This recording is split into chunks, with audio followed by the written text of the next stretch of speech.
She was shocked by the death sentence. Salamat Masih was only 11 years old when he's alleged to have committed blasphemy against Islam and the Prophet Muhammad by daubing slogans on the wall of a mosque. It's a crime for which this boy is now to be executed unless a High Court appeal is successful. His uncle has also been sentenced to death. Pakistan's Prime Minister Benazir Bhutto has expressed her shock and dismay over the punishments, but she's been accused of trying to interfere in the case and of committing contempt of court. It was the Bhutto family's great enemy, the late dictator Zia al-Haq, who brought in the controversial blasphemy law as part of a tough new Islamic penal code for Pakistan. The boy and his uncle, both members of the country's minority Christian community, would be the first to die under the blasphemy legislation. In London, the Foreign Office have expressed their concern about the case by calling in Pakistan's acting High Commissioner, who defends his country's laws.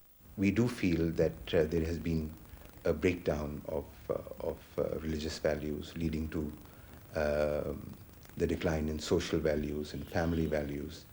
In a nutshell, the breakdown of society as such.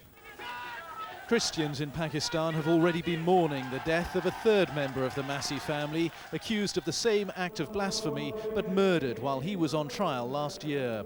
The Christians say the blasphemy law is being used maliciously by Muslims and destroying the original vision of Pakistan as a country where different religions can coexist in harmony. Ben Brown, BBC News. More than a third of Britain's nurses have taken... Harbour hero. Several hundred settlers joined the afternoon prayer service. All expressed pride, not shame, in Goldstein's life and death. They believe they're locked in an all-out religious war for the land of the West Bank. These militant Jewish settlers are a tiny minority in Israel, but they feel the political tide is running their way. They have no intention of pulling out of Hebron or anywhere else in the West Bank, and they would dearly love to wreck the Israeli-Palestinian peace accord. When the devotions were over, feelings ran high. The Arabs should know, or they are going to leave the land, to leave the land of Israel, or to die. And you will be killing them? I didn't say that. That I can't say to your camera now. Ask me when I'm going to be Prime Minister. I'll give you...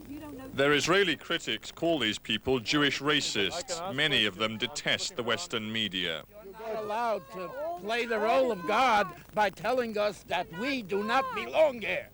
In Hebron itself, burning tires and stones mark this grim anniversary. The town seems untouched by the peace process. For Yusuf Abu Halawi, it's been a week of bitter memories. From his house, he can see the grave of Baruch Goldstein, the man who shot him in the back. Halawi says he still wants peace, but it won't come, he insists, until the Jews leave his city.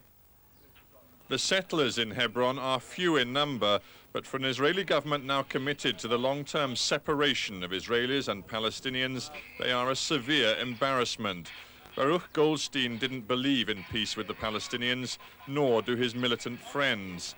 As long as Hebron lies in the shadow of Jewish settlement, there's little prospect of a lasting peace. Stephen Sacker, BBC News, Hebron.